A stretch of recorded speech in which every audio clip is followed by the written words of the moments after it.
Buckle up. Here we go again.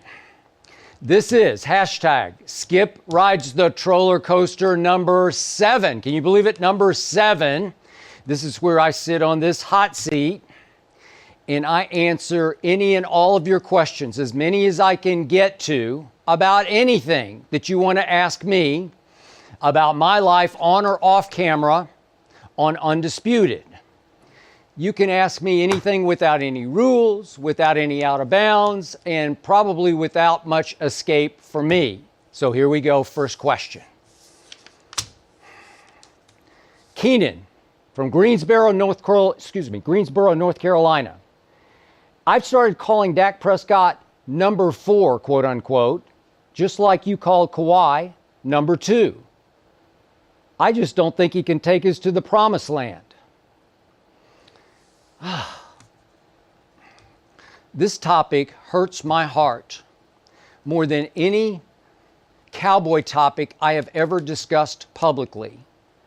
No Cowboy topic in my lifelong history of loving the Dallas Cowboys is any more painful to me than this one.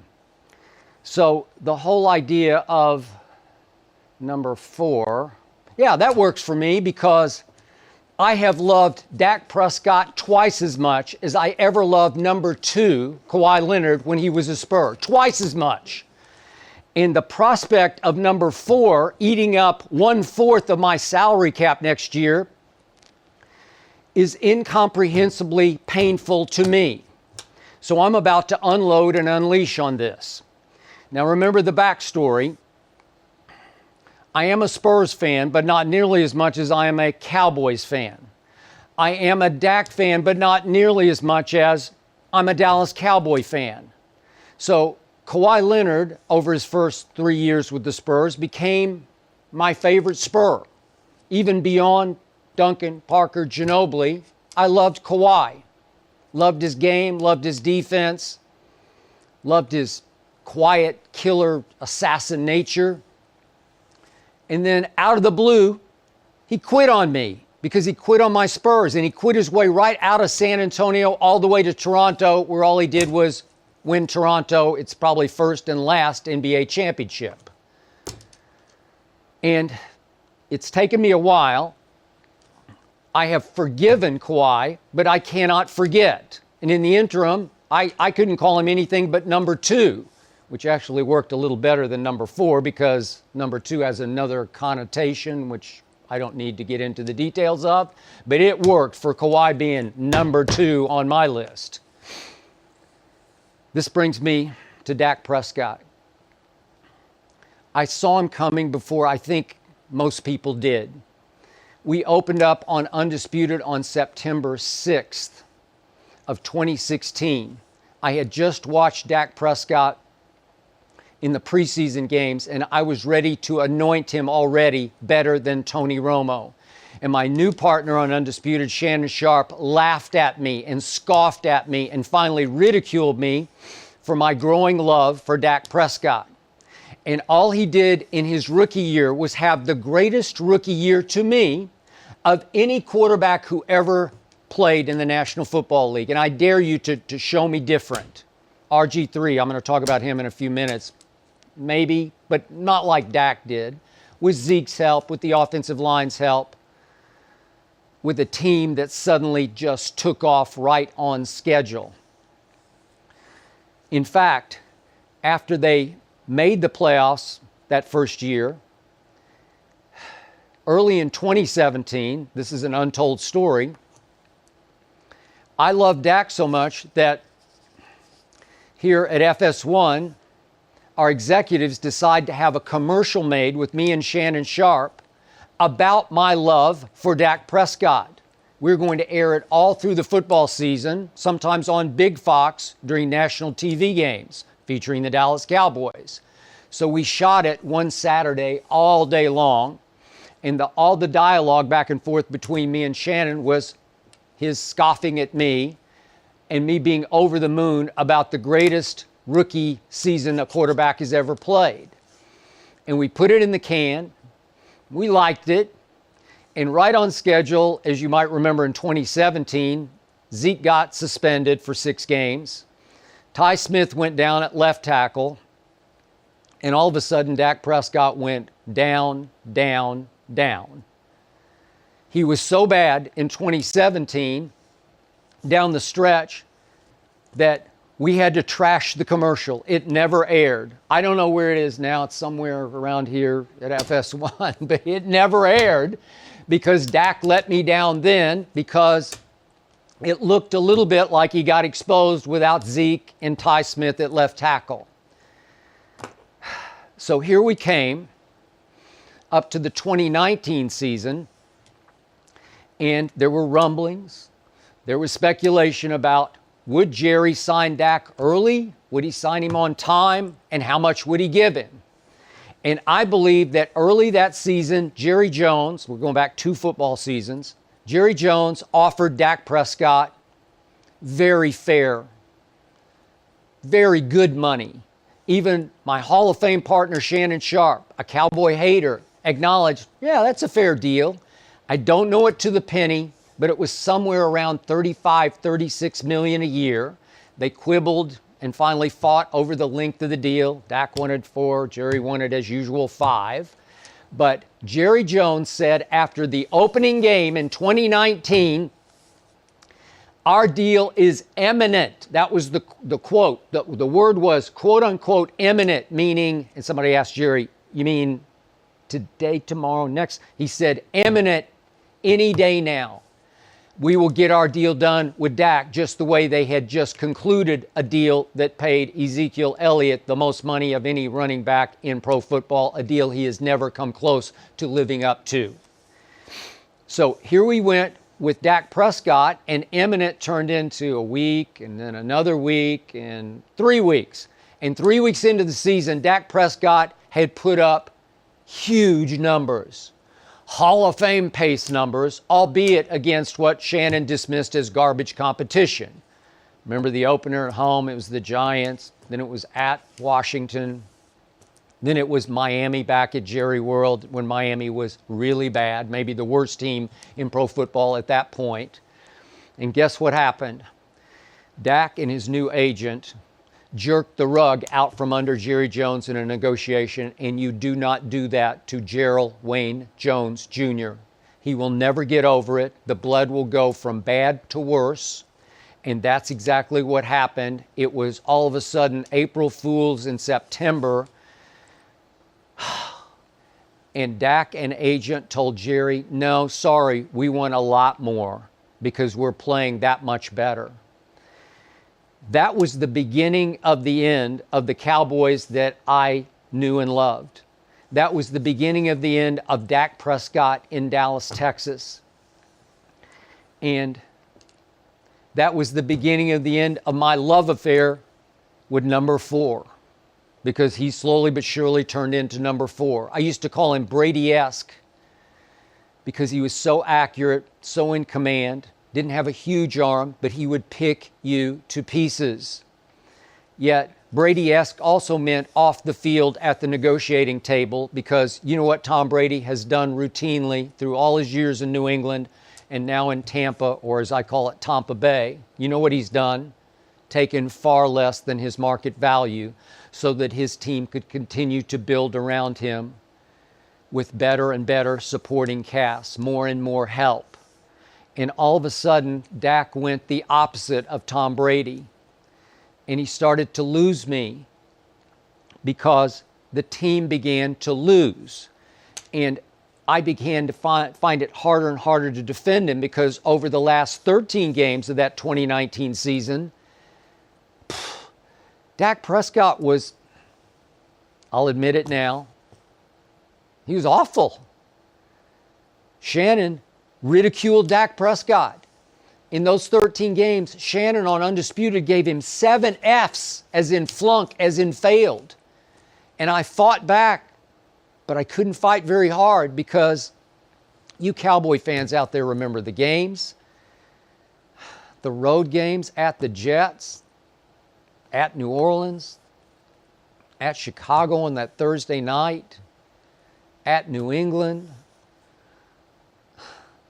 the sink or swim game, all the money pushed to the middle of the table game at Philly, then the home games against Aaron Rodgers and the Bills on Thanksgiving, and I could go on and on. He was just awful.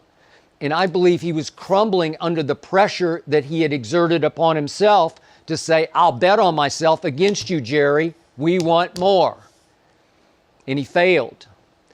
And we went into last year, and I know he put up some good numbers, but as Shannon dismissed them, they were garbage numbers. They were empty calories. And if I look at Dak's last 17 starts, I'm just being honest, he's 6-11. I can't sell that. And now the story is finally broken, and this was my suspicion that I voiced on Undisputed from the start. He and his agent want close to Mahomes money. When did Dak Prescott, my guy, ever turn into Patrick Mahomes? I never said that. Yeah, he's made a couple of Pro Bowls. I believe he could win a couple of Super Bowls. But I never said he was the best quarterback in pro football. I never said he was better than Deshaun Watson. And now,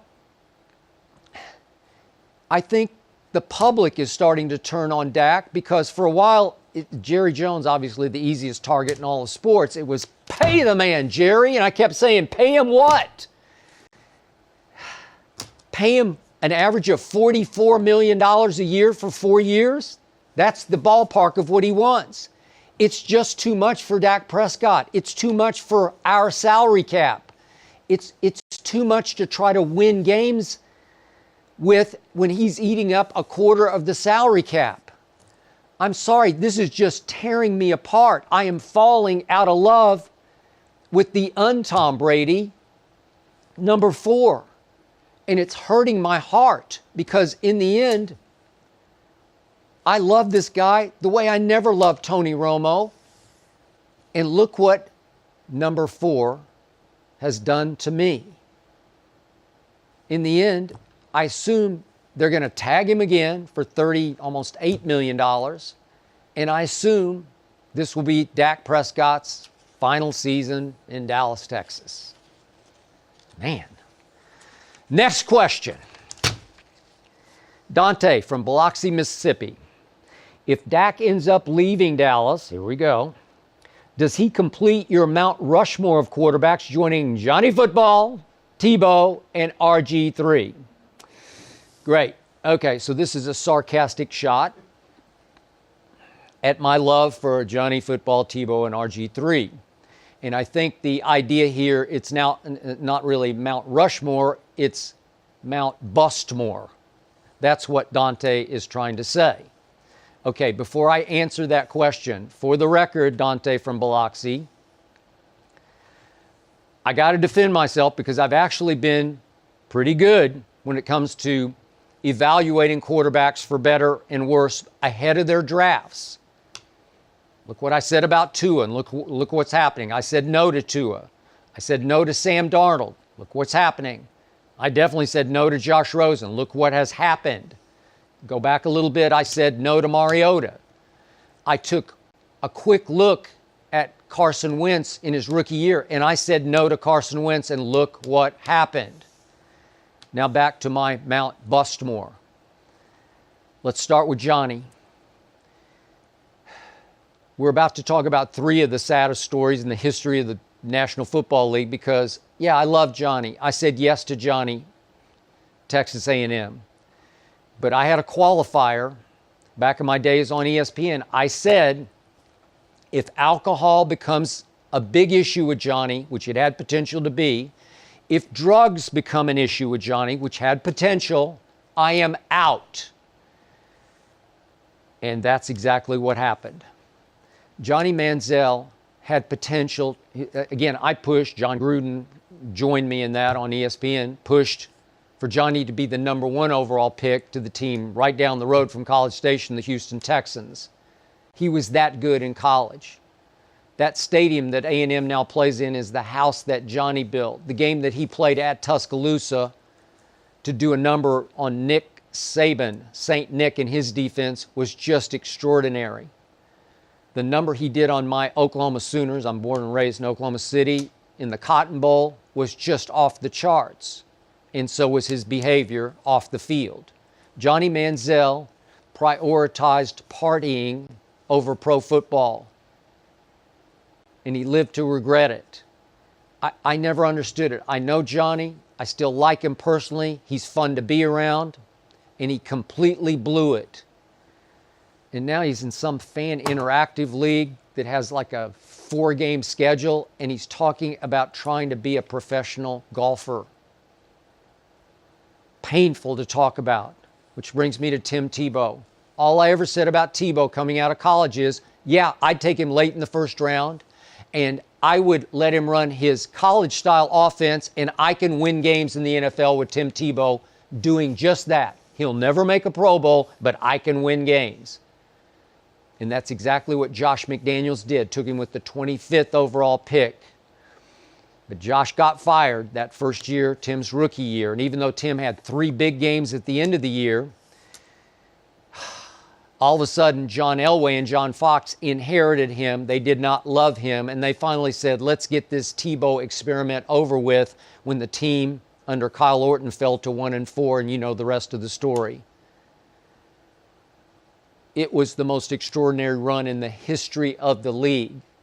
Tim Tebow led the National Football League in my favorite stat, QBR, in the last 5 minutes of those games as they stormed back to win the division, the AFC West. They won a home playoff game over Ben Roethlisberger and the Steelers. Tim Tebow was exactly what I thought he would be. And then after they lost the next playoff game to Tom Brady at Foxborough, that was it for Tim Tebow. Peyton Manning knocked on the door in Denver and said, can I play? And of course, I vouched for that. I endorsed. I stood up and applauded. I said, if you give me a shot at Peyton Manning, I was one of the few who said Peyton still got a lot left. A lot of people thought he was done after his neck surgery. Nope. Go with Peyton. I thought, as did Tim, he would get a shot with the Jets. He never got a shot to even start a preseason game. I thought he would get a shot in Philly, never really got a shot. Thought he'd get a shot with Belichick, who just liked him personally and brought him in as a third quarterback, and they were never going to keep 3. And all of a sudden, Tim Tebow was relegated after one of the most miraculous runs in the history of pro football. He was relegated to trying to play baseball at age 30.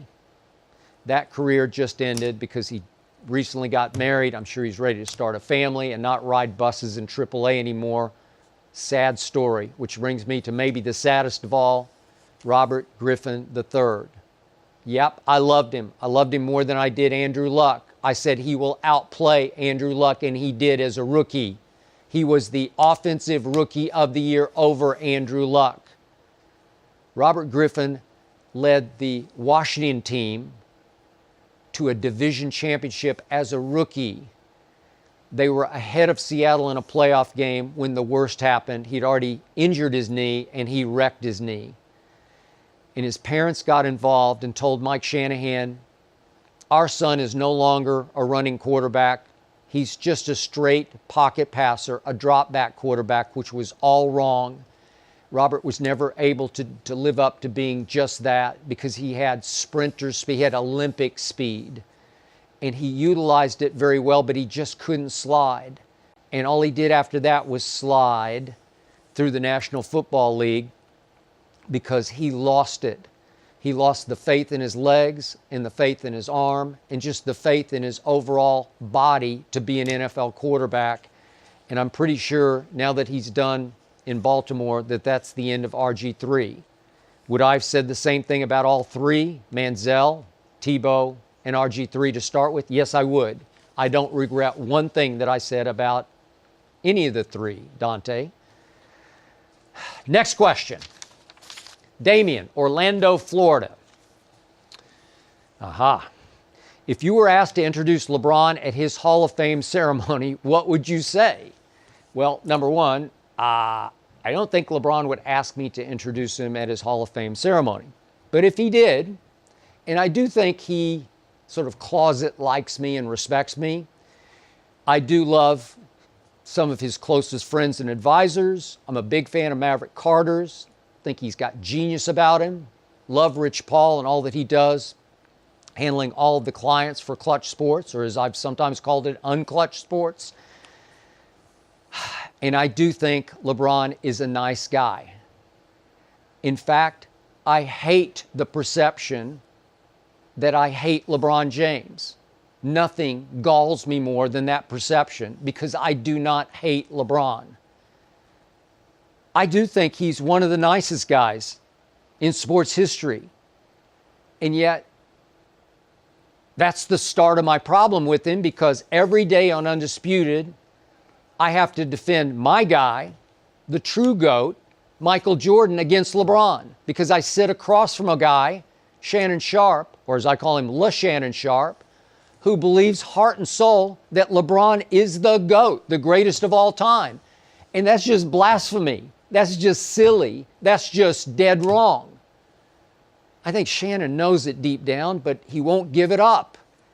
So everything I say about LeBron is in defense of the true GOAT, Jordan, against the phony GOAT, LeBron.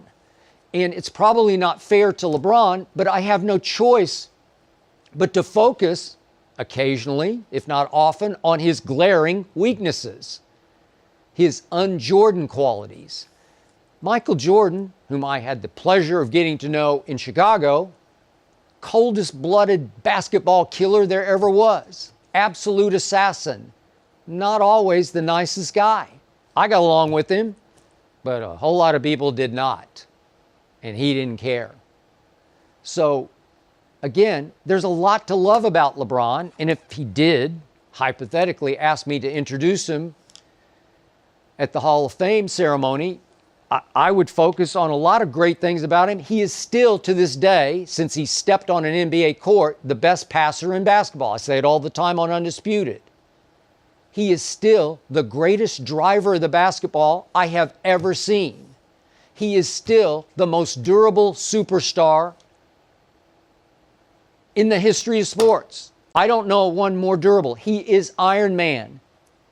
He is shockingly, greatly durable. And finally, he's having the greatest late career seasons of any superstar in the history of the NBA. He seems to get better as he gets older. He's having a great year this year. I don't think he's the MVP. Last year I did. But that's great. That's Hall of Fame resume, but that doesn't make him the GOAT. So, in the end, at the Hall of Fame, I would try to make nice about a really nice guy, LeBron, and I wouldn't bring up the fact that he's the least clutch, late-game free throw shooter in NBA history. He just is. I can show you the stats. He doesn't trust himself, and no LeBron blind apologist, as I call him, the blind witness, nobody trusts LeBron at the late-game free throw line because he's a disaster waiting to happen. And I would never say at the Hall of Fame that he runs from the late-game free throw line by jacking up deep threes so he can say, well, it was a hard shot. No, drive it.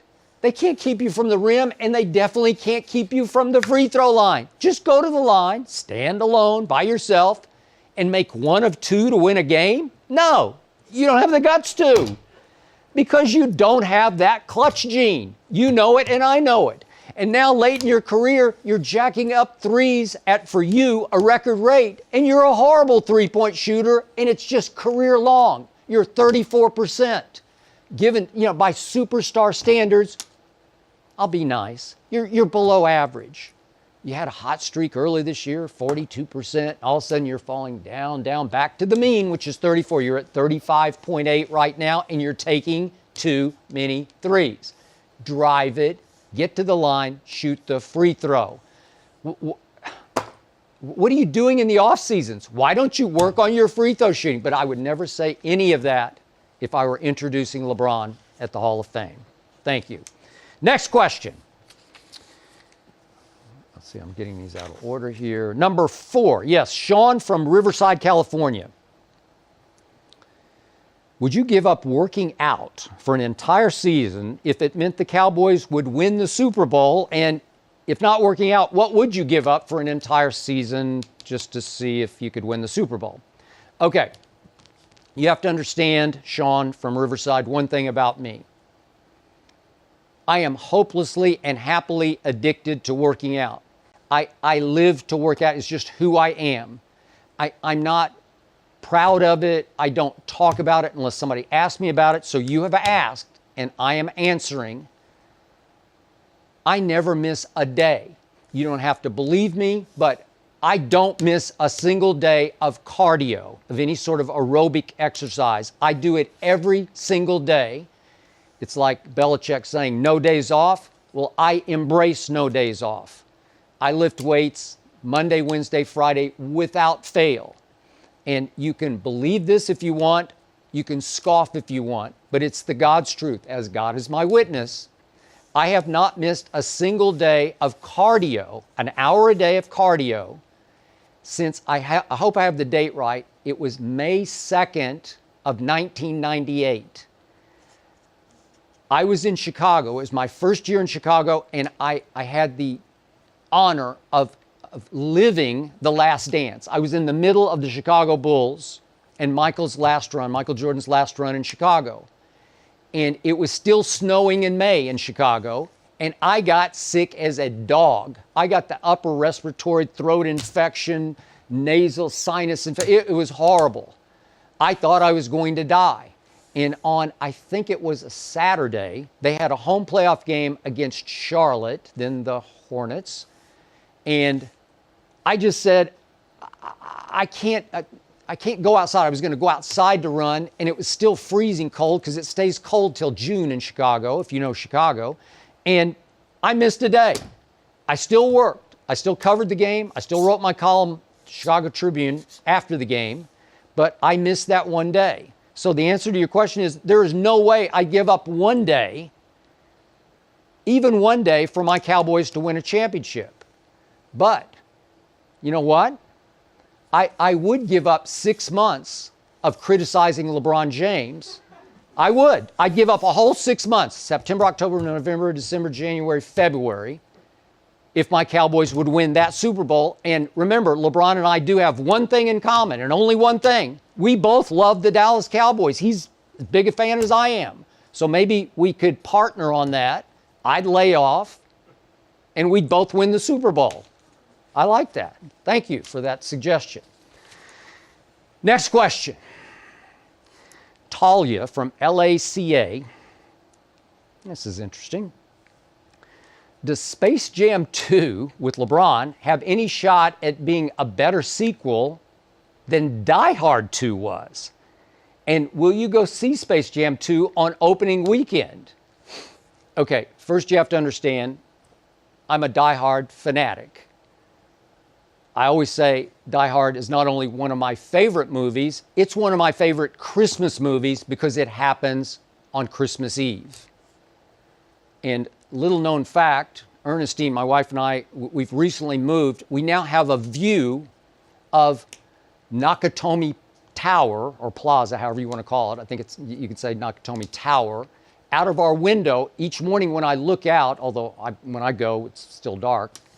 Get up at 2 o'clock in the morning, LA time, but especially Saturday, Sunday, you can look out and see what was actually used to be Nakatomi Tower from our living room. And it's the greatest view. It's better than the ocean for me because it's actually the Fox Tower here in Century City, west side of LA. But that's how much I love Die Hard. But as much as I loved the first Die Hard, I did not love the second Die Hard. The truth is, it was a huge disappointment. And for those of you who sort of remember, it's the one that takes place on Christmas Eve at Dulles Airport outside Washington. And remember, it's John McClane against the military villains gone rogue. Remember that one? It just didn't live up to the first one. It just wasn't very good. In fact, Die Hard 3 with Samuel Jackson, it was way better than 2, and even the last Die Hard 4 was better than 2. So that brings us back to Space Jam 2, LeBron's Space Jam. I think we're all set up for a big letdown because there's no way he can out-Jordan Jordan. There was one Space Jam. Don't try to do it again. It's another feeble attempt by LeBron James to try to be Michael Jordan. And you can't. LeBron, give it up. Why didn't you make your own movie about something else? Don't try to walk in those footsteps. There's only one Jordan sneaker, and that's the footstep that you walk in, and you can't. You chose to wear 23 coming out of high school, and look where it got you. You chose to borrow the powder toss routine before games, Jordans. Look where it got you. It got you still chasing what you call the ghost in Chicago, and you're never going to catch him because he was 6-0 in the finals with 6 MVPs, and he was 1-0 with Space Jam. And you are going to be 0-1. And by the way, will I see it when it opens? Well, the way we're going here in LA, I don't know where you are in the country, but the COVID issue has been so bad here for so long. We have been the epicenter in LA of COVID that it feels like that Ernestine and I, we just used to live for going to the movies on Friday afternoon, and it feels like we won't go back to a theater for at least another year. So, yeah, I will see it on opening weekend on Netflix for sure because it's my job. It's my duty. I have to watch it, and I'm pretty sure I will be very disappointed by it. Next question. Nate from Temecula, California. This is a good one. Speaking of Ernestine, who is tougher to debate, Shannon Sharpe or my wife Ernestine? Wow. Okay, allow me to say this about my partner Shannon Sharpe. I cannot stress to you how hard he prepares to compete with me. I always say I wouldn't want to debate me because I'm obsessed with winning sports debates. But Shannon gives me a run for all of our money here at FS1. Shannon has as big a booming bass voice as anybody I have ever heard or sat across from on television, and it is hard to compete with just the bass in his voice. It's such a big voice, it could stop Derrick Henry in his tracks. And it's hard to fight with that. But obviously, I've never lost a single debate to Shannon, which brings me to Ernestine. We've been together for 16 years. There can't be a wife more fiercely loyal to a husband than she is to me. There can't be a wife or a partner more dangerously defensive of a husband or partner than she is of me. If we happen to be out in public, and this hasn't happened lately, obviously, thanks to COVID, but if we happen to be out and somebody utters one wrong word to me, she is down their throat. Trust me, it gets ugly and scary. Which brings me to our occasional battles, and we do have them. Ernestine, in any sort of conflict, is a terror. She is a spitfire. And when we do fight, she doesn't fight fair. I tell her, how could you say that? There are no rules. It's just like, she just goes for the throat. I can't compete with her. It's not a fair fight. And she routinely just puts me right back in my place. And yet, I have a temper. She has a worse one. And yet, she can snap out of it in a second. She puts me in my place. She doesn't fight fair.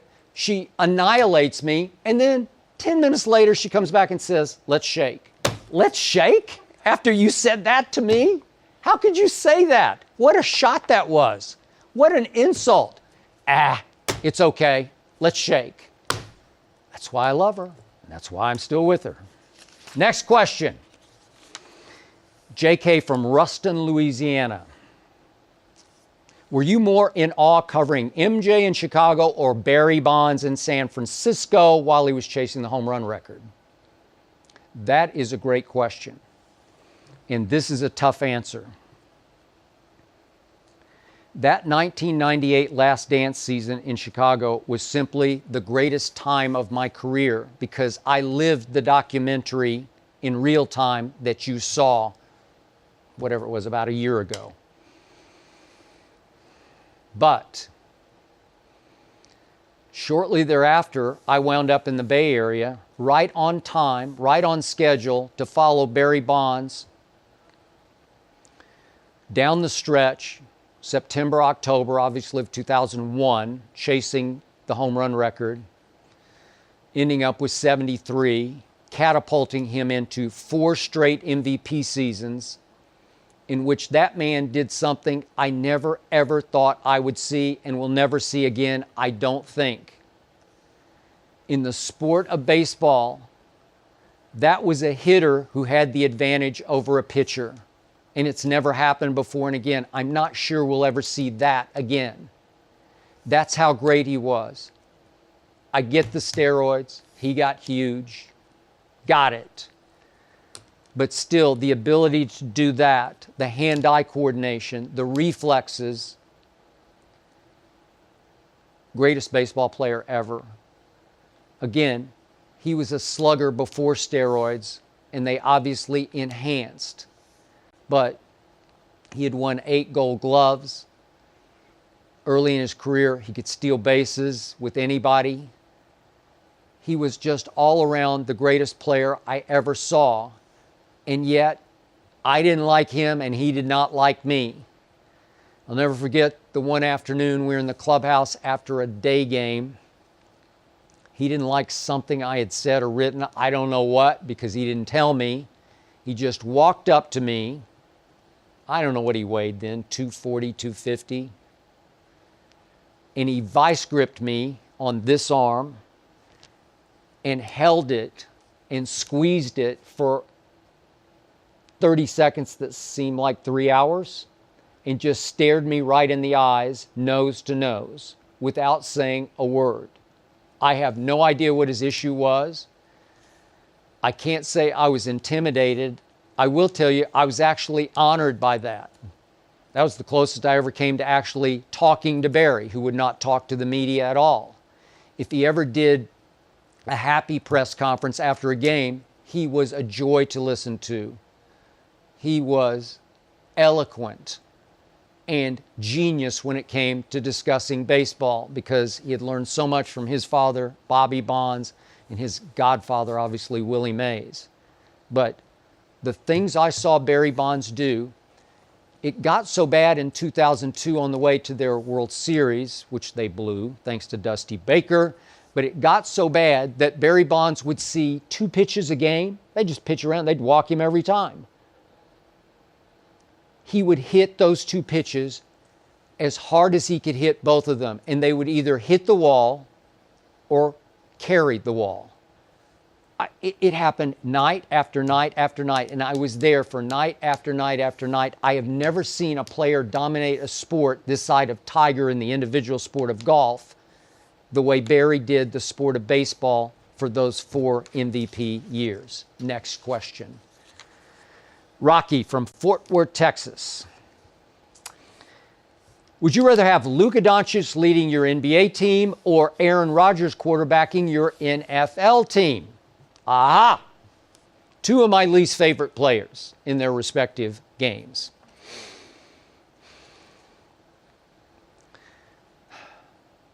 Give me Aaron Rodgers, because Aaron Rodgers did get to 1 Super Bowl a long, long time ago in a galaxy far away. But he did. He got there and he won it and he won MVP, and I can't take that away from him. And he has played in 5 NFC Championship games, albeit 1-4 in those games, and albeit stinking it up in the 4th quarter of the recent one against Tom Brady that he lost at Lambeau after saying, I finally got what I wanted, a home NFC Championship game. And yet, he did that.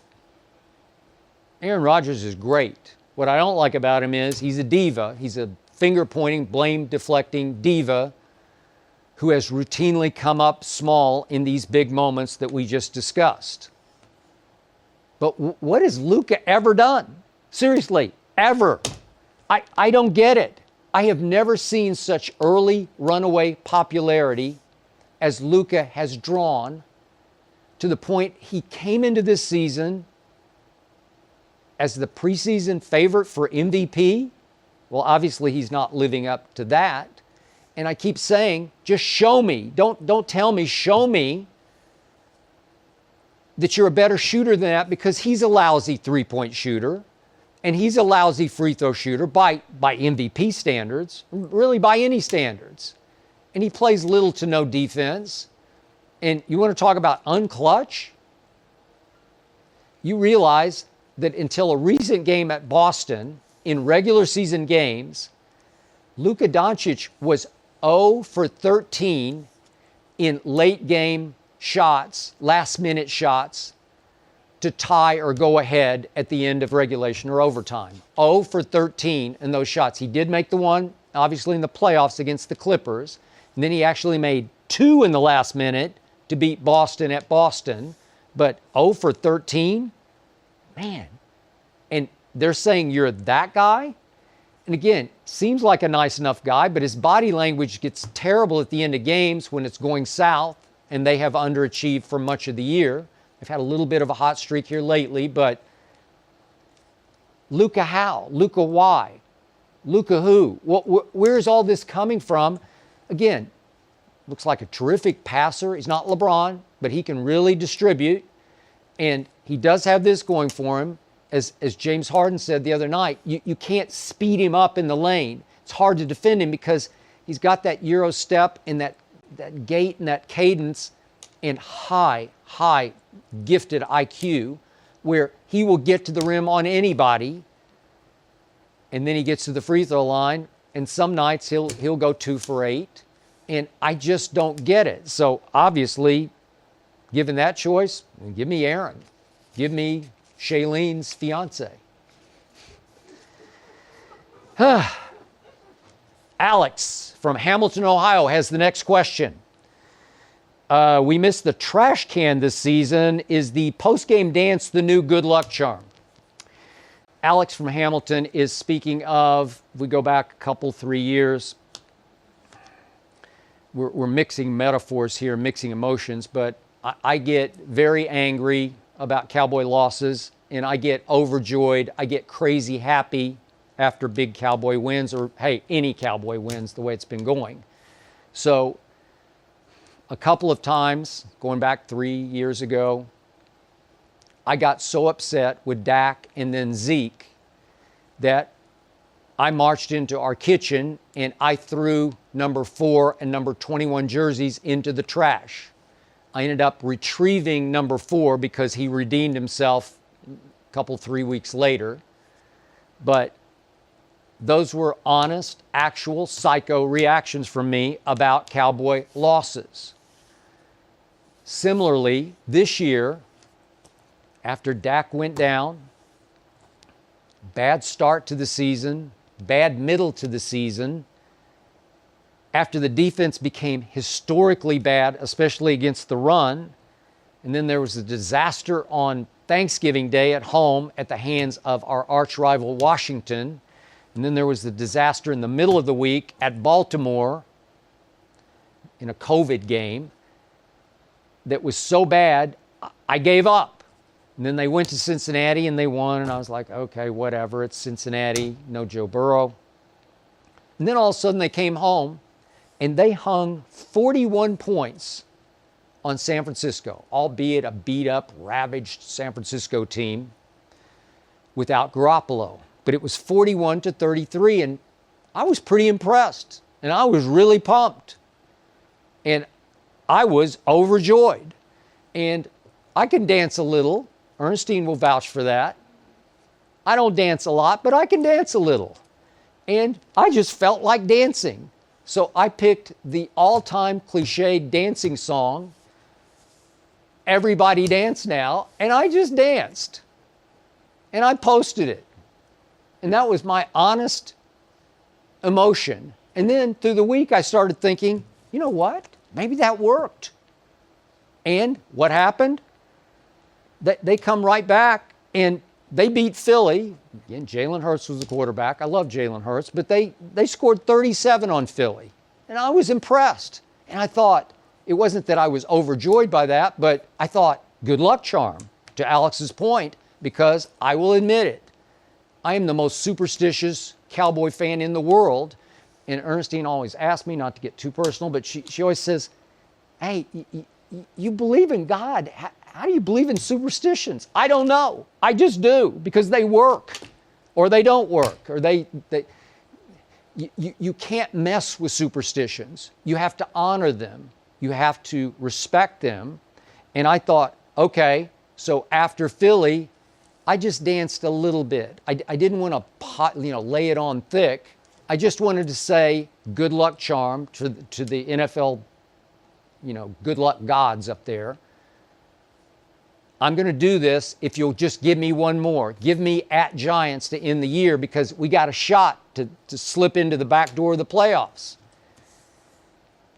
And it didn't work. And I doubt I will be dancing next year, unless by popular demand you want me back. Let me know. Next question. Lewis from Hempstead, New York. Is reacting to each Cowboys loss on Undisputed as difficult for you as it is enjoyable for all of us at home? I even make popcorn before I watch. Touché. It's funny, speaking again of Ernestine, my soulmate, when the Cowboys lose, especially when I believe with all heart and soul that they're going to win and I pick them to win on Undisputed, she just bleeds for me, and she aches, and she walks me to the door every morning. I get up at 2, but I leave a little before 4 to come into the Fox studios, the Fox lot, put the show together. And she always walks me to the door on those Blue Mondays, as I call them, after Cowboy losses. And she says, what can I do for you? How can I help you? Well, you can't. I don't know. I just got to suck it up and take it. And I got to tell you, from my heart, it's not that easy to go on national TV and just get ridiculed. We'll have 3 or 4 different people on, but it starts with the number one Cowboy hater across from me, Shannon Sharpe. And he just stomps all over me, gleefully and rightfully, because it's hard to defend. Yet, here's the punchline to all this. My producer, Azzy McKenzie, always tells me, you're actually at your best when they lose. When they lose the worst, you're at your best. And it's because, honestly, I love to fight. I always did. I fought a lot when I was a kid. Somebody'd say something, and here we'd go. I don't do that anymore, because I can't. But I do it with Shannon, just good-spirited, high-spirited, barbershop debate. And I love to fight back. And so my man Azzy, our producer, says, you should look at it as the silver lining to this, because it's actually better for the show when your team loses and you try to defend the indefensible. Okay, so I try to rationalize, okay, they lost, so maybe it'll make the show a little better. But I don't believe it for 1 second. Next question. Eric, Bangor, Maine. Patriot country. Patriot nation. Can you rank all 7 of Tom Brady's Super Bowl wins in order of greatness? Yes, I can. I will not belabor this for those who hate Tom Brady, and there are billions of those out there, but just quickly, I will rank them. Number 1 on that list is what just happened. That was the greatest.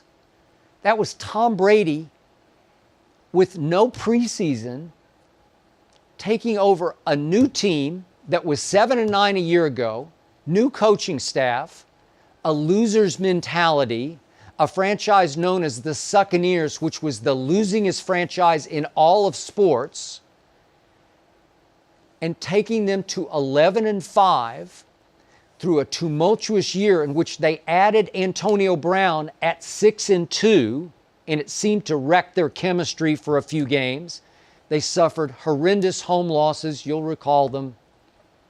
To New Orleans on that fateful Sunday night, to the Rams, to Mahomes and company, after Tyreek had 203 yards receiving in the first quarter, and yet righted the ship, speaking of Tampa Bay, and here they came as a wild card team on the road at the number 2 defense in Washington, then the number 4 defense in New Orleans, and the number 9 defense at Lambeau, against Breeze, against Rodgers, against Patrick Mahomes in the Super Bowl. And he won the Super Bowl. And again, he didn't play his greatest game in the Super Bowl, but he sure played well enough. And he sure made a whole lot of people, starting with Shannon Sharpe, eat a whole bunch of crow, which leads to number 2 on the list. Down 24-14 to the Legion of Boom in that Super Bowl against Seattle, Tom Brady threw for 124 and 2 touchdowns in the fourth quarter to bring them all the way back to the lead. Just unheard of. It obviously took Malcolm Butler making the greatest defensive stop in the history of the Super Bowl to save the game. But still, it took Brady in that fourth quarter with the highest degree of difficulty against that defense to do that. Speaking of coming back, obviously number 3 would be coming back from 28-3 down to Atlanta with 246 yards passing in the fourth quarter and overtime. Impossibly great. Then number 4 on the list would be the first one against St. Louis. First year starting for Tom Brady. Again, going into this year's Super Bowl, he was 6 for 6 with 6 rings on 6 game-winning drives in the fourth quarter overtime of Super Bowls, which makes him the clutchest player ever beyond Jordan, because Tom has done it so many more times than Jordan even had the opportunities to do it in big moments on the biggest stage. He's proving again and again to be the greatest leader in the history of sports. Love him or hate him, just greatest leader ever. And you saw it coming. Last-ditch drive against the St. Louis Rams, first-year starter, 5 completions to set up Vinatieri's 49-yard field goal to win it. So that's number 4. And then another game-winning drive, number 5, would be against Carolina in that shootout in his second Super Bowl victory, which leads to number 6, another game-winning drive in a flip side game, 3-all mid-fourth quarter against his nemesis of a defensive coordinator in Wade Phillips, 29 yards to Gronk to set up the 2-yard touchdown run to win that Super Bowl against the then LA Rams. And finally, the most nondescript was the Eagles Super Bowl, obviously, that they won after the 2004 season, and Deion Branch's receiver got the MVP. You could have given it to Tom if you wanted to, but that's ranking all 7. And allow me to add quickly, Eric, that Tom Brady did everything he could to win the first Eli Super Bowl with a game-winning drive of 75 yards to go up 14-10 with 2 minutes left. And Bill Belichick's defense spit the bit again and let Eli go 75 yards the other way for the game-winning touchdown. It's horrible. Cost him that Super Bowl. And then all Tom did in the second Philadelphia Super Bowl in Minneapolis was throw for an all-time playoff record 505 yards. 505, put up 33 points on a very good Eagles defense, and lost 41-33 because of Belichick's defense and because he benched Malcolm Butler for the entire game inexplicably, mysteriously, suspiciously. Tom Brady, the one man in sports I do not bet against. Sammy from Larchmont, New York. If you get the chance to have dinner with one athlete and one non-athlete, dead or alive, who would you choose and why? These are hard questions for me. I've gotten them throughout my career, and probably my perspective has changed on this, but my athlete, no longer with us, was my all-time favorite athlete next to Jordan, and that was Muhammad Ali. And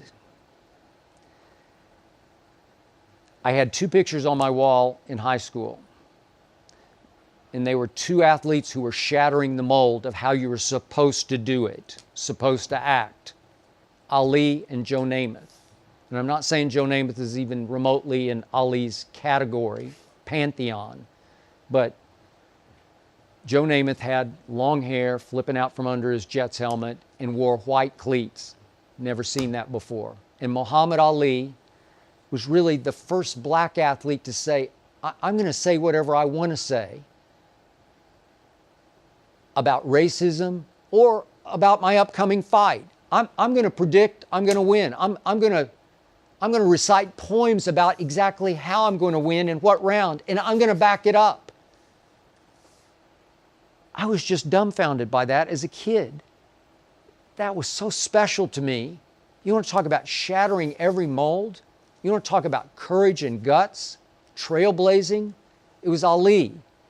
And ironically, I actually talked to him on the phone one time for the wrong reason, or for a completely off-target reason. I was with the LA Times out here, obviously in Southern California, right out of college. It was a Sunday morning, and my phone rings in my apartment, and I answered, and I heard this voice that I suspiciously thought, I think I know that voice, say, "This is the champ." Who? It's Ali. Is Muhammad Ali on the phone? Yes, he was on the phone from his training camp in Michigan. He was defending a promoter in Southern California whom I knew, who was in hot water over something he had said or done that I can't remember, but Ali was vouching for him. Leave him be. He's a good man. Okay, champ, whatever you say. Thank you. That was it. That was my one conversation with Muhammad Ali. So would I love to sit and have dinner with him now? If I could make that happen, you better believe it.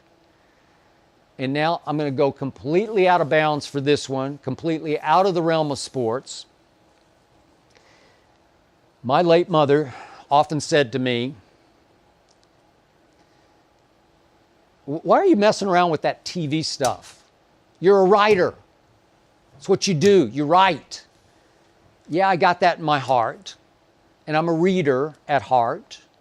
And so I'm just going to tell you that the one writer I admire the most, the one I would love to have dinner with, left us back in the 1600s, and his name was William Shakespeare. And you can call me crazy, goofy, nerdy, whatever, but I am the biggest William Shakespeare fan because it's like he wasn't human. It's like he had an intellect, an ability that no human has ever come close to having in the history of the world. Trust me. Please, I dare you to go find someone who could string words together the way William Shakespeare could in his plays and his sonnets. I've never read anything like it. I'm in awe. I had the privilege at Vanderbilt University of studying Shakespeare. Friday nights when Ernestine and I watched Jeopardy, as soon as the Shakespeare category comes up and we're competing against each other, she's like, "Oh God, I'm out." And I'm in.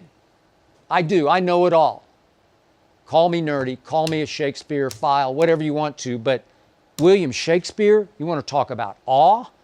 It's like he wasn't from our planet. I always remember the line Barry Switzer told me about Deion Sanders when the Cowboys acquired him after Deion had helped San Francisco obviously win the Super Bowl off the 94 season. Then Dallas signed him in 95, and they would go on to win the Super Bowl. And after the first practice, Switzer told me, you know, it's like Deion isn't governed by the same gravity everybody else is. He's faster, quicker, can jump quicker and higher than anybody else can. Obviously, Deion could just take a side of the field and you just wouldn't throw there. Well, that was Shakespeare. He did it at a level no one's ever done it at. Man, would I like to hear his stories. Whew. Next question. Robbie, Patterson, New Jersey. Fill in the blank and explain why. Kevin Durant is to the Nets as blank is to the Lakers. Kevin Durant is to the Nets as nobody is to the Lakers. Kevin Durant's the best player on the planet. The Lakers do not have the best player on the planet. And now Kevin Durant, when he gets healthy, will be flanked by another player who is simply the greatest perimeter offensive player we have ever seen in the history of this league. His name is James Harden. You want to talk about genius, wizardry, passing and scoring, never seen anything like him before. And he's flanked on the other side by this guy named Kyrie Irving, who just might be the greatest clutch shooter in the game right now. Again, my money on the table, last second shot, yeah, I want Kyrie taking it. So would I love to see the Lakers play the Nets in the finals? Sure I would, just to see LeBron and AD and Schroeder up against that. Again, I still believe the Clippers will oust the Lakers in the playoffs. That's if the Clippers can get to the Lakers. But again, from a fan standpoint, would I like to see? Yeah, give me Lakers Nets. Nothing but Nets. Next question. Brian from Huntington Park, California. How many consecutive free throws can you make? And why is it more than LeBron James could make? Okay, you ask. I'm going to be just completely dead honest with you here. Yeah, I'm a pretty good free throw shooter. In fact, every time I play basketball or even just go shoot basketball at a gym that I go to, I don't leave until I can make 10 free throws in a row, in part because I'm just running out of time. And I guess the best I've done in that setting is 20 in a row before I just choke or lose focus or interest. So I'm no Guinness Book free throw shooter. And yet, even though I'm shooting with zero pressure, next to nobody's watching, I honestly don't think LeBron could beat me in a free throw shooting contest because he's just not very good at it. He's changed his routine 1,000 times. It's actually starting to look better than it ever has. It's more conventional. But then sometimes lately he's getting stuck where he gets to the shooting position and all of a sudden I'm like, LeBron, let it go. Let it go. Shoot it. And he's kind of hanging on to it, and invariably it's front of the rim. He missed the one late against Washington at home, going back a couple of weeks, that would have won the game at the end of regulation. And he's a career 74% free throw shooter. So I don't think he could beat me. I think he would choke before I would. I would choke at some point fairly quickly, but you know, if he's going to make 7 out of 10, I think I could make 8 out of 10. And I'm sticking to it. Next question. And the last question. Jackie from Joplin, as in Missouri. Why do you wear all black on Fridays to Undisputed, and when did that tradition start? I'll tell you this, Jackie, and it's an interesting story. I also wear no tie on any day. And that started because the first show I did on ESPN called Cold Pizza was an early morning show, on even earlier, obviously, than Undisputed is. We're 6:30 Pacific, but that show started at, I think it was 7, so it would have been 4 a.m. Pacific. It was 7 a.m. Eastern time. Mark Shapiro was running ESPN at that point and said, no ties for anybody on the show. Let's go casual. Let's go morning casual. And I started to appreciate not having to tie a tie every morning or pick out a tie that went with what I had on. So I continued to wear no tie. And then just by accident, because we'd go a little more casual on Friday, back in my days on First Take, I started to wear Jordans on Fridays, only on Fridays. And I realized sooner than later that the Jordans don't really look very good with other suits, with different colored suits, but they look really good with all black. So I started to go all black. And my man Stephen A. Smith would always kid me, rib me about, oh, you're Johnny Cash today. So I got used to being Johnny Cash, and I liked it. And I just liked how I felt in all black. So now that my man Lil Wayne gave me my Wayne chain, thank you very much for that. Love you, brother. I can't imagine wearing anything else. It would be blasphemous for me to wear anything but black on Friday. And actually, I lied. I'm going to do one more quick one here because I like it. This is Kent from Richmond, Virginia. Okay, it's way too early, but who's playing in the Super Bowl in LA next season, and why won't it be the Cowboys? It won't be the Cowboys because I'm done with them. I'm sick and tired of picking them and having them letting me down. And it's not even a jinx factor anymore. I'm just done with them because I'm afraid my man, my ex-man, number 4, you know who I'm talking about, is going to command about a quarter of the salary cap, which means it will be impossible to fix a defense that was often historically bad last year. Which brings me back to that one man in sports I just don't bet against. I believe Tom Brady when he says, we're going to be better next year. They will be better, just on continuity, reps, just getting to know each other. They'll add a piece here or there. They might lose a piece here or there, but they're going to be a little better next year. And I believe they will play Lamar Jackson's Ravens in the Super Bowl, and I believe they will beat those Ravens, and I believe Tom Brady will win number 8. That's it for hashtag Skip Rides the Roller Coaster number 7. Thank you for all your questions. Thank you for listening. Please watch us. Watch Shannon, Sharpe, and I on Undisputed. That's 9:30 to noon Eastern Time every day, daily, Monday through Friday on Fox Sports 1. See you then. Thank you for watching. You can subscribe here to get the latest from the show, and be sure to check out more of the best clips from Undisputed, or go watch a few other segments from our other shows on FS1.